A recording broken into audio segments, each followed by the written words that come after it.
चलिए भैया, आ जाइए सभी लोग। बताएं सभी को आवाज़ जो है बिल्कुल क्लियर आ रही है?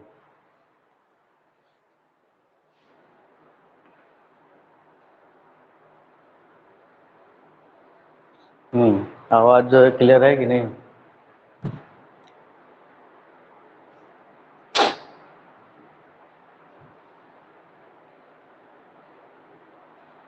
चलिए, कौन कौन भाई है?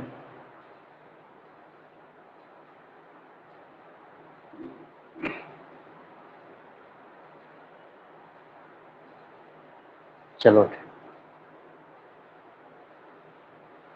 क्वेश्चन नंबर कौन सा है भैया? बताओ कौन सा चल रहा था हमारा क्वेश्चन?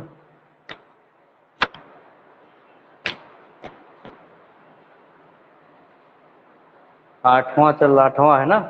चलो देखो, क्या कह रहा है कि ए और बी क्रमशः उसके ए और बी के निर्देशांक हैं, तो बिंदु पी के निर्देशांक ज्ञात कीजिए ताकि ए पी बराबर 3/7 ए बी हो और पी जो है रेखाखंड ए बी पर स्थित हो। क्वेश्चन नोट करो और इसको क्वेश्चन को समझो, फिर वहाँ क्वेश्चन नोट कीजिए। मैं क्वेश्चन यहाँ पे, ठीक है, नोट नहीं करूँगा, बस फिगर बना के बता रहा हूँ। कोई रेखाखंड है ए बी,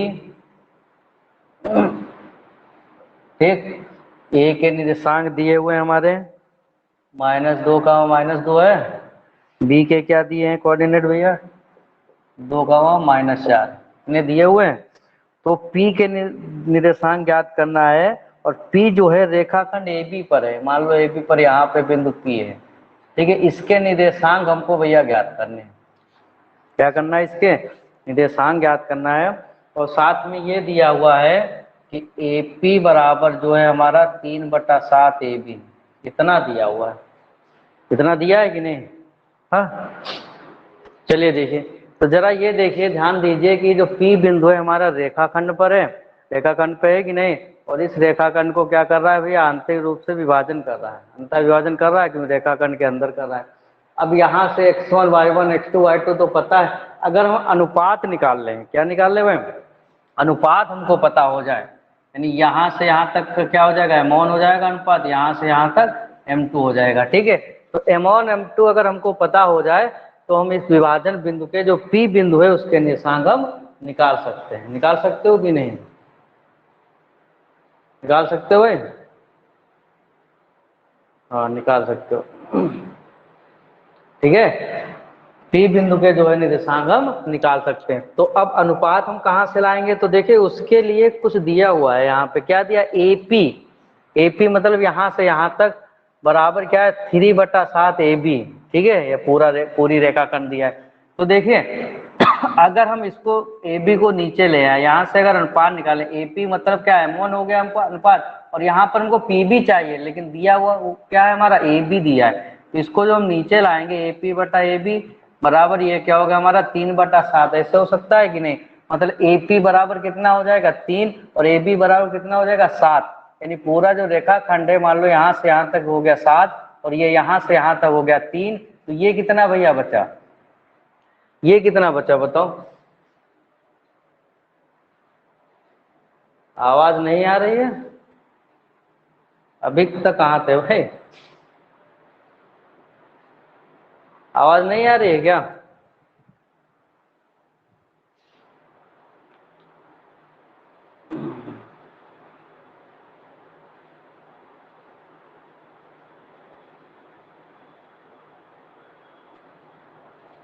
तो किसमें नहीं आवाज आ रही? आवाज तो आ रही है, सभी को क्लियर सुनाई दे रहा है। साउंड बताइए, फिर आगे बताने में फायदा है, क्योंकि क्वेश्चन जो है बहुत अच्छा है और आता है, बहुत बार आया है, ये पूछा गया है। अच्छा, ठीक। चलिए देखें, तो नेटवर्क प्रॉब्लम होगी भैया तुम्हारे में, ठीक। तो अच्छा बताओ, जैसे मान लो यहाँ पे हमारा ए बी दिया है, कोई रेखाखंड अगर होता है ए बी, अगर उस पूरी रेखाखंड की लंबाई अगर 7 होती और ये बिंदु हमारा पी है, यहाँ से यहाँ तक की लंबाई अगर 3 होती है भैया, तो ये कितनी होगी बताओ भाई? ये कितनी बचेगी हमारे पास में? पी बी कितनी होगी बताओ? 4 होगी ना? 4 होगी ना। तो वही चीज है, यानी यहाँ से यहाँ तक का जो अनुपात दिया है 3 है, और यहाँ से यहाँ तक का अनुपात कितना है 4 होगा। लेकिन ऐसे मत वो अंदाजा लगा लेना कि 4 आएगा कि नहीं, वो सही मतलब दिमाग लगा सकते हो, माइंड लगा सकते हो कि हाँ इतना ही आएगा, लेकिन वो अनुपात निकालेंगे कैसे, उसके लिए हल करना पड़ेगा इसको। ठीक है, तो देखो इसको अगर हम पलट दें, इसको लिख लें हम AP बटा AB बटा AP लिख सकते हो। इधर वाला पलटे हो तो इधर भी पलटा जाएगा, 7/3 इतना हो गया भैया। अब देखो ए बी को हम क्या लिख सकते हैं, ए बी को हम लिख सकते हैं, ए बी जो है A P plus P B के बराबर है कि नहीं। ए बी जो है A P plus P B के बराबर है, तो ए बी की जगह पर हम क्या लिख सकते हैं, A P plus P B लिख सकते हो बटा ए पी, बराबर हो गया हमारा 7/3। आएगा तो अनुपात 3 और 4 अनुपात आएगा, 3:4 ही आएगा। ठीक है, वो पहले ही चेक कर चुके हैं, लेकिन इसको सॉल्व करेंगे भैया ऐसे। ठीक है, अब देखो ये 2 अंश है, नीचे जो है हर एक है, इसको अलग अलग कर लो भैया। ए पी बटा ए पी प्लस क्या हो जाएगा पी बी बटा ए पी बराबर 7/3। इतना लिख सकते हो कि नहीं, इसको कर सकते हो ना। तो ये तो कट जाएगा, 1 हो जाएगा, यानी 1 प्लस क्या हो जाएगा हमारा पी बी बटा ए पी बराबर क्या हो जाएगा 7/3। और एक उधर ले जाओगे जो प्लस का है तो माइनस का हो जाएगा ना, तो 7/3 माइनस 1 हो जाएगा। यहाँ से जब हम एलसीएम लेंगे 3 हो गया, 7 माइनस 3 मतलब कितना बचेगा हमारे पास 4/3 बचेगा, यानी पी बी बटा ए पी हो गया, पी बी बटा ए पी कितना आ गया हमारे पास 4/3। अब पलटते थे, फिर इसको सही से कर दो, यानी ए पी बटा पी बी जो आ जाएगा हमारे पास कितना आएगा 3/4। कहने का मतलब जो है ए पी अनुपात पी बी जो आ जाएगा 3:4 आ जाएगा। आ गया कि नहीं, 3:4, यानी ये कितना आ गया 3 आ गया, ये कितना आ गया 4 आ गया। पी बी कितना है 4, ए पी कितना है 3 आ गया। पहले से ही यहाँ पे चेक कर चुके थे ना, तो अगर ये यहाँ पे गलत आता तो समझ जाना कहीं पे कैलकुलेशन जो है हमारी कहीं पे गड़बड़ हुई है। ठीक है, अब बस अनुपात आ गया, यानी M1 M2 आ गया। M1 कितना हो गया भैया 3 हो गया, M2 हो गया 4, बस निकाल लो भैया। P जो है बिंदु है जो अंतर विभाजन कर रहा है ना, तो P बिंदु के निशान निकाल लीजिए। P बिंदु के निर्देशांक जो हो जाएंगे, तो यहाँ पे लिखोगे बिंदु P, उसको लिख लेना कि ए बी को आंतरिक विभाजन कर रहा है। क्या लिखोगे कि बिंदु P जो है ए बी को रेखाखंड ए बी को आंतरिक विभाजन करता है। ठीक है, अतः P बिंदु के निर्देशांक जो हो जाएंगे हमारे क्या हो जाएंगे, निकालिए भाई। आंतरिक विभाजन फार्मूला लगा दीजिए अंतर विभाजन का, M1 x2 plus M2 x1। पहले तो x1 और ये सब लिख लो पूरा। ठीक है, इसको हम यहाँ पे लिख दे रहे हैं। M1 हो जाएगा हमारा कितना 3, M2 जो हो जाएगा हमारा 4 हो जाएगा, x1 जो हो जाएगा हमारा -2, y1 जो हो जाएगा -2 हो जाएगा, x2 जो हो जाएगा हमारा 2 हो जाएगा, तो y2 कितना हो जाएगा -4 हो जाएगा। ठीक, चलिए लगा दीजिए यहाँ पे P बिंदु के निशान लगाइए भाई। क्या हो जाएगा M1 x2 plus M2 x1 अपान M1 प्लस M2 इतना हो गया, कामा M1 y2 plus M2 y1 अपान क्या हो जाएगा M1 प्लस M2। ठीक, चलिए मान रख दीजिए, मान रखो भाई। M1 जो है हमारा कितना है 3 है, गुणा x2 कितना है हमारा 2 है, प्लस M2 है हमारा 4 और x1 है हमारा -2 अपान M1 प्लस M2 मतलब 3 प्लस 4 हो जाएगा। कामा M1 जो है हमारा 3 हो गया, गुणा y2 कितना है -4 हो जाएगा, प्लस M2 जो है 4 है, प्लस y1 कितना है हमारा -2 है, अपान कितना हो जाएगा 3 प्लस 4। इतना आ गया सभी का। चलिए गुणा करो, ये हो जाएगा 3 दूनी 6 -8/7 कामा -12 -8/7, तो हो जाएगा -2/7 कामा कितना हो जाएगा -20/7। यही जो हो जाएंगे उस विभाजन बिंदु यानी P बिंदु के क्या हो जाएंगे भैया, निर्देशांक आ जाएंगे। लग गया सभी का, बताओ समझ में आ गया ना, लगा लोगे।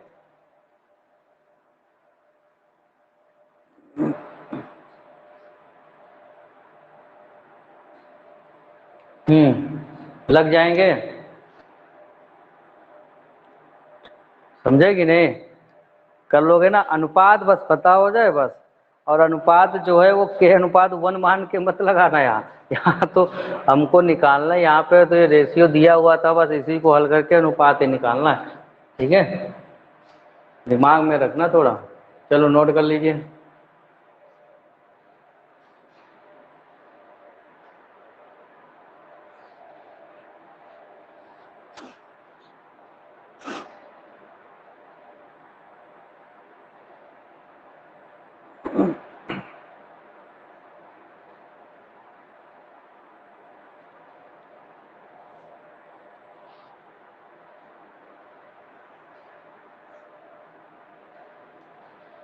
नोट हो गया?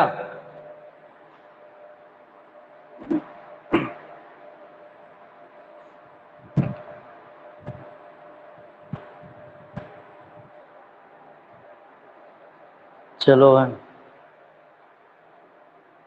अगला क्वेश्चन।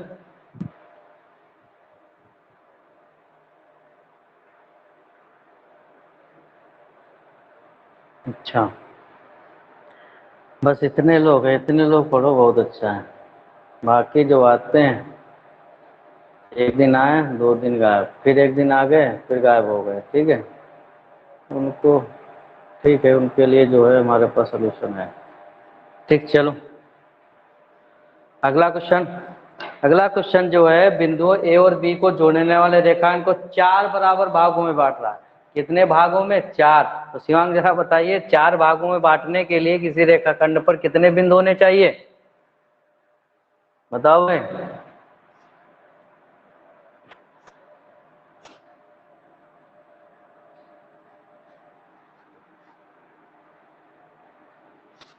कितने होने चाहिए?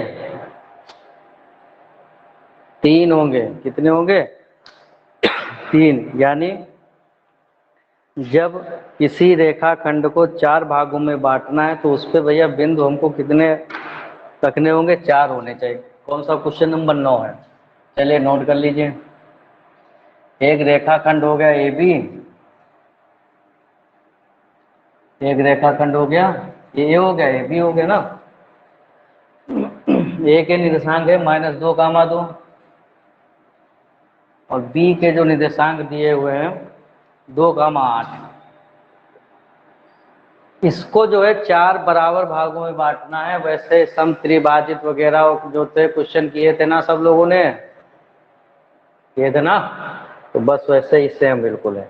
4 भागों में बांट लो, यानी एक भाग ये हो जाएगा, एक भाग ये हो जाएगा, एक भाग मतलब ये भाग क्या है? बिंदु हो जाएंगे, 1 2 3 बिंदु हो जाएंगे। इसको P1 मान लो, इसको P2 मान लो, इसको क्या मान लेंगे हम? P3 मान लेंगे। मान लोगे ना? तो 4 भाग हो गए, 1 2 3 4, ठीक है। इसको हमने 1 मान लिया, इसको 1 मान लिया, इसको 1 ले लिया और इसको 1 ले लिया, ठीक। समझे कि नहीं? कर लोगे ना?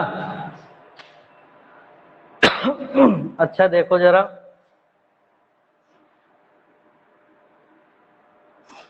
सभी को पता है कि किसी रेखाखंड को अगर हमको 3 भागों में बांटना है तो उस पे 2 बिंदु लेंगे भाई। कितने बिंदु लेंगे? 2, ठीक है। 1 2 3, ये एक एक ले लिया रेशियो। यहाँ से यहाँ तक का जो अनुपात M1 हो गया, यहाँ से यहाँ तक का अनुपात कितना हो जाएगा? 2 हो जाएगा ना। M1 M2 कितना हो जाएगा? 2 हो जाएगा। तो इनका सबका जो है अनुपात एक बार निकाला। अगर P1 हम निकालें, P बिंदु के निशान निकालें, तो जरा देखिए यहाँ से यहाँ तक M1 है, कितना हो जाएगा? 1। और P2 P3 भूल जाओ, तो यहाँ से यहाँ तक M2 जो हो जाएगा कितना हो जाएगा? 1 2 3 हो जाएगा, ठीक है, आ जाएगा। ऐसे अगर हम P2 निकालें तो यहाँ से यहाँ तक का जो अनुपात हो गया हमारा कितना हो जाएगा भैया? 1 और 1 कितना हो गया? 2। और यहाँ से यहाँ तक का अनुपात कितना हो जाएगा? 1 1 2, यानी 2 हो जाएंगे। P3 अगर निकालें तो यहाँ से यहाँ तक जो हो गया M1 और यहाँ से यहाँ तक M2 हो गया, तो M1 कितना हो जाएगा? 1 2 3 और M2 कितना हो जाएगा? 2 आ जाएंगे। अंतर विभाजित कर रहे हैं सभी को, आंतरिक विभाजन नहीं हो रहा है ना इसका? हो रहा है ना?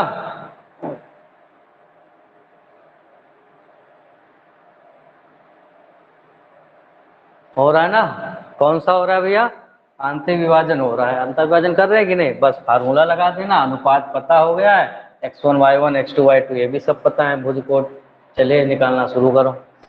तो पहले अगर हम लिखेंगे, पहले अगर हम P1 के निकाल लें, किसके निकाल लें, P1, तो यहाँ पे लिखेंगे बिंदु P1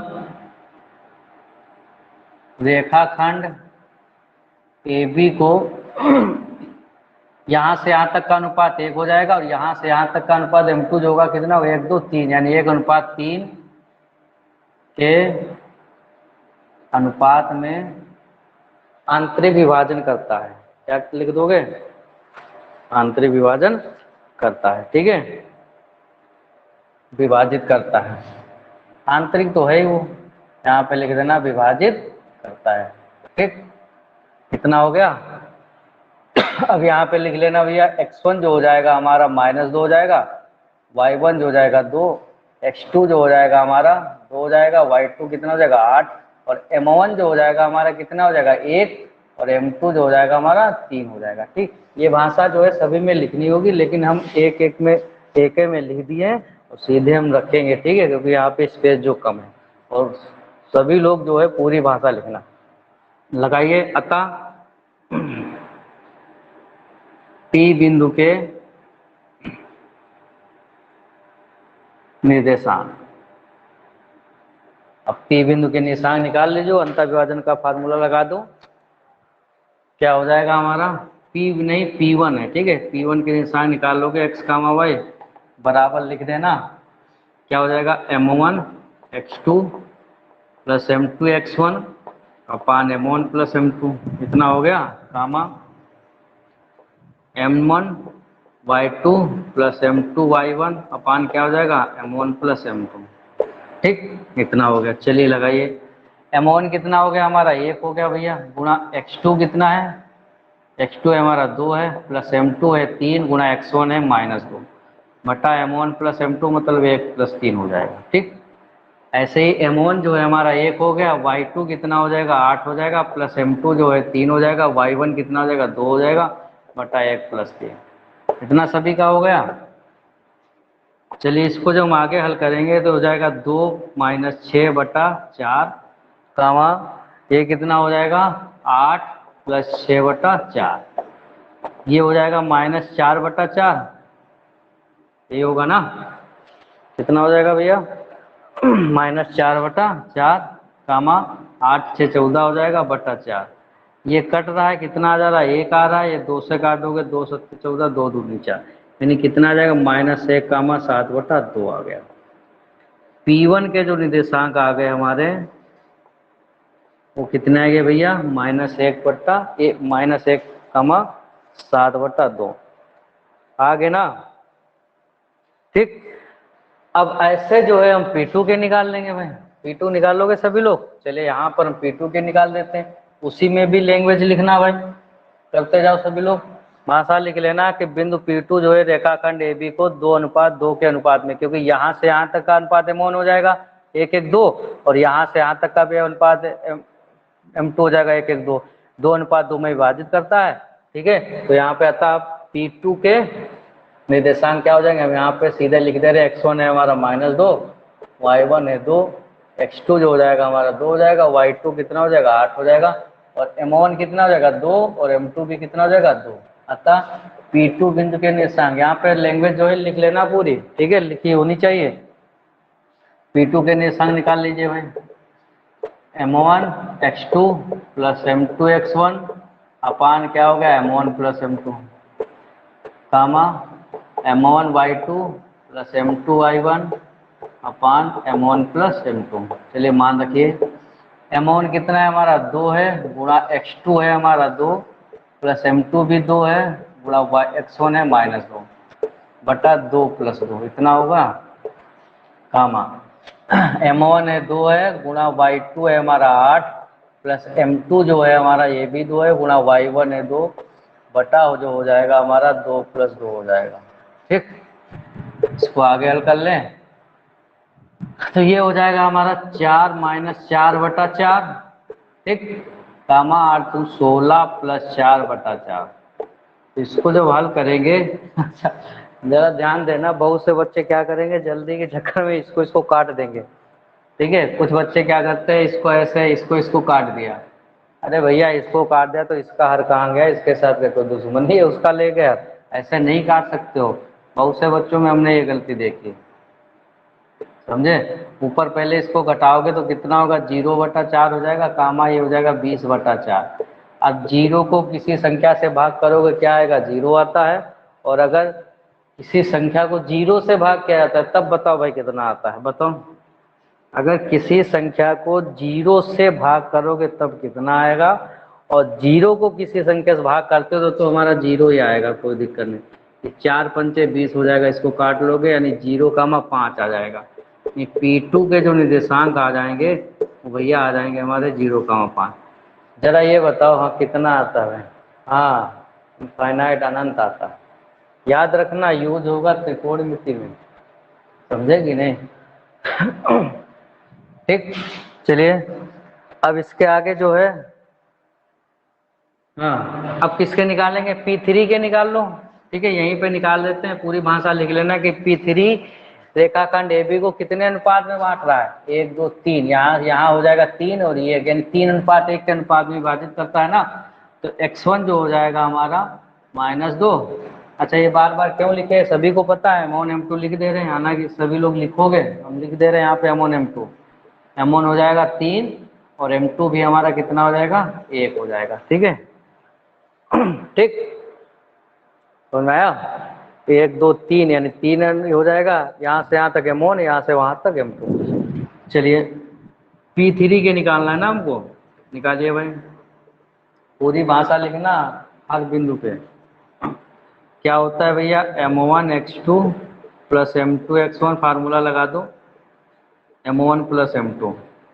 ठीक, कामा M1 y2 + M2 y1 अपान क्या हो जाएगा, M1 + M2। ठीक, चलो भाई M1 जो है हमारा यहाँ पे 3 है, x2 जो है हमारा 2 है, प्लस M2 कितना 1 है, गुणा x1 है -2, बटा कितना आ जाएगा 3 + 1, कामा M1 जो है हमारा हो गया 3 गुणा y2 कितना है 8 है, प्लस M2 जो है हमारा 2 है, गुणा y1 कितना है 2, और ये हो जाएगा 3 + 1। हल कर लेंगे इसको, ये 6 हो जाएगा, माइनस का 2 हो जाएगा, 4 बचेगा भाई। 8 या 24 हो गया, प्लस 4 हो गया, 3 1 4 हो गया। ठीक, 4/4 हो जाएगा, कामा इसको जोड़ोगे 24 4 28/4 हो जाएगा, इसको जब काटोगे 1 होगा, इसको काटोगे 7 हो जाएगा। यानी जो P3 होगा उसके जो निर्देशांक आ जाएंगे भैया कितने आ जाएंगे, 1,7। यही जो हो जाएगा हमारा फाइनल आंसर हो जाएगा। चलिए नोट कर लीजिए, और ये बताओ सभी का इतना ही आ रहा है, उसमें कितना आ रहा है, 13/2 आ रहा है।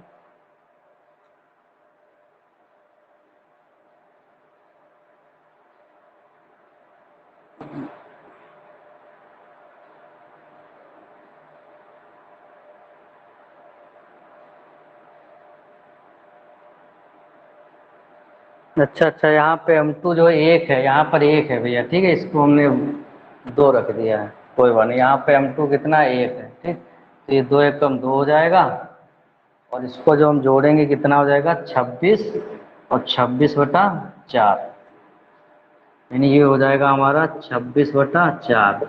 इसको काटोगे 2 दूनी 4 और 13 दूनी 26, यानी कितना आ जाएगा 13/2 आ जाएगा। यानी P3 के जो निर्देशांक आ जाएंगे हमारे 1,13/2 इतने आ जाएंगे। ठीक, इतने जो है सभी क्या आ गए बताओ, इतने निर्देशांक जो है सभी क्या है,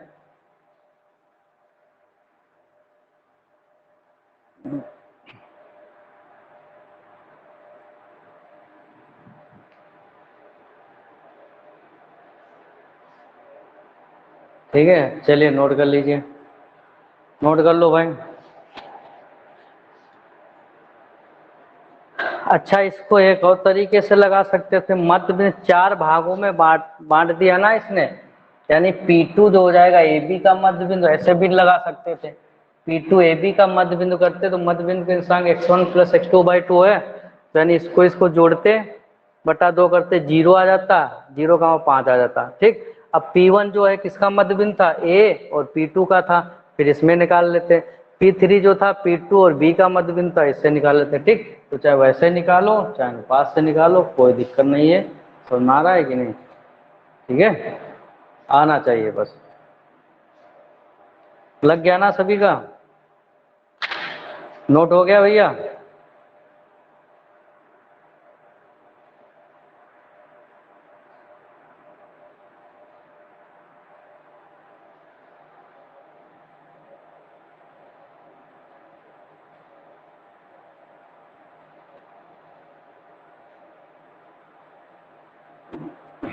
नोट हो गया ना? चलो बहुत अच्छे। अगला क्वेश्चन।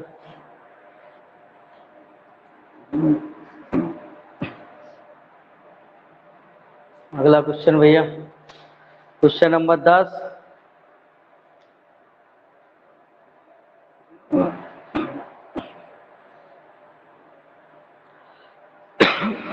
दस क्वेश्चन नंबर इसको मिटा दें।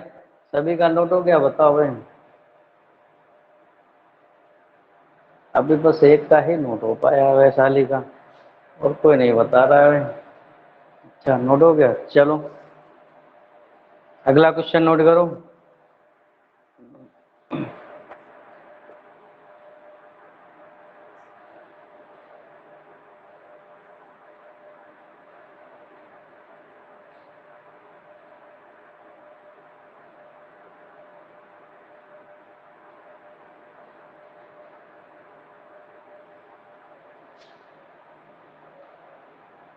चलो बहुत अच्छे। क्वेश्चन नंबर 10 नोट कीजिए। उसके बाद बस 10 के बाद कुछ नहीं करना है। करना क्या है उसके बाद? क्वेश्चन ही नहीं है ना, एक्सरसाइज जो हो जाएगी समाप्त हो जाएगी। हिंट दे दिए उसमें, हिंट ना देता तब भी लगा लेते। क्या निकालना है भैया? सम चतुर्भुज का क्षेत्रफल निकालना है। तो सम चतुर्भुज का क्षेत्रफल सबको पता है क्या होता है, विकर्णों का गुणनफल और उसका आधा कर दो बस। सभी को पता, हालांकि हिंट दे दी है तो कोई बात नहीं, और लगा लेते तो तब भी कोई नहीं देता तब भी लगा लेते, क्योंकि हमको चतुर्भुज का क्षेत्रफल निकालना है सम चतुर्भुज का। तो सम चतुर्भुज का जो क्षेत्रफल होता है सभी को पता है, इनके विकर्णों के गुणनफल का आधा होता है। समझे?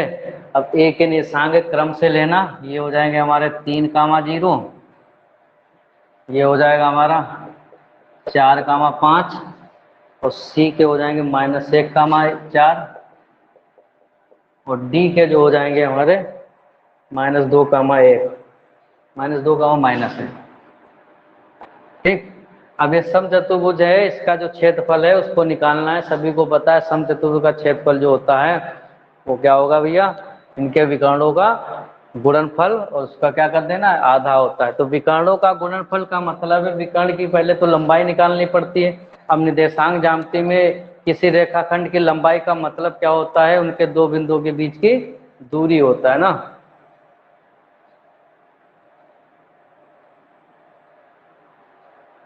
अच्छा, अजय पटेल गायब? ठीक, गायबे रहो। चलो,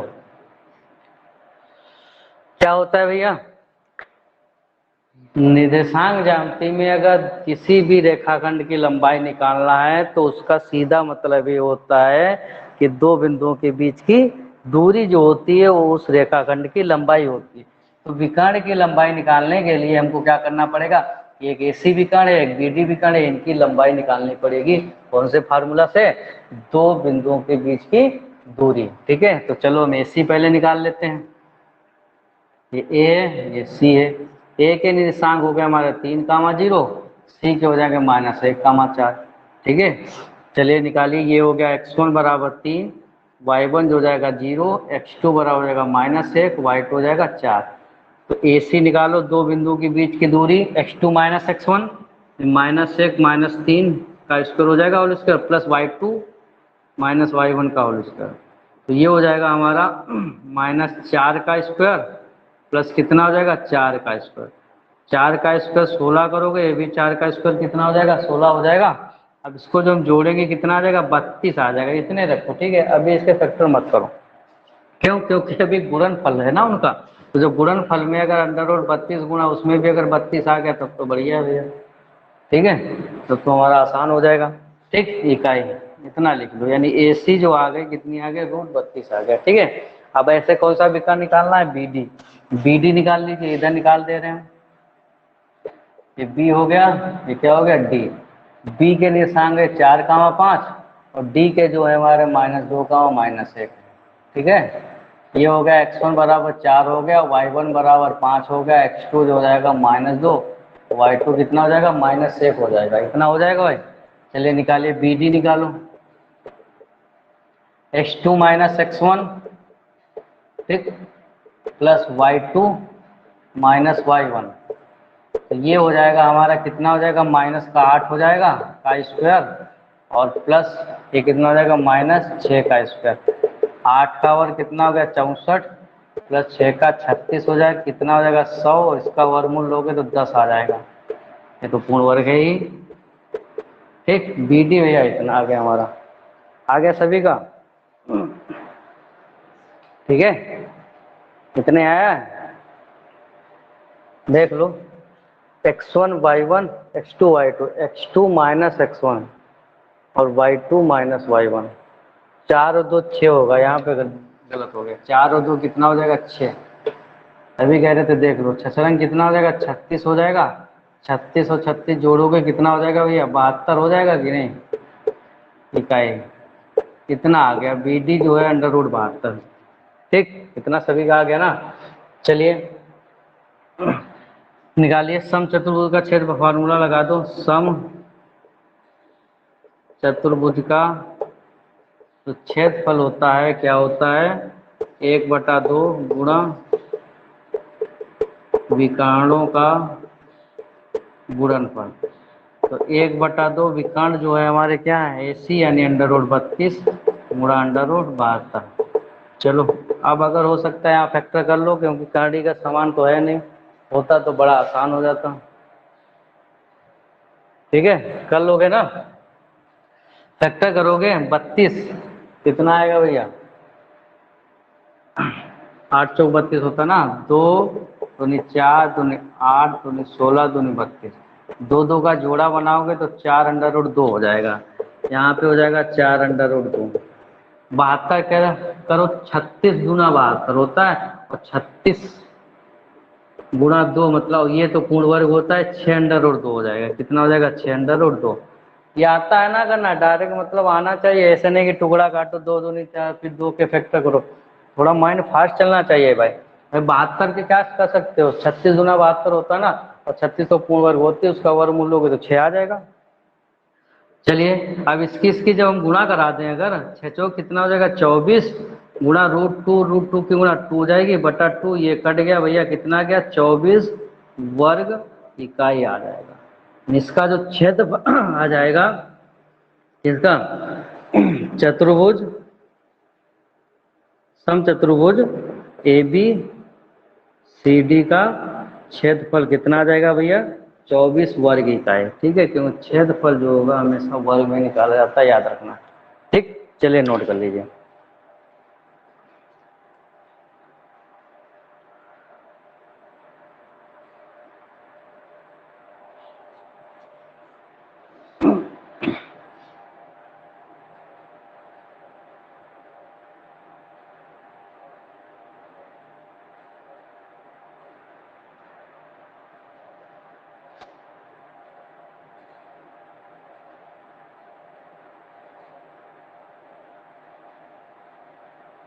नोट हो गया।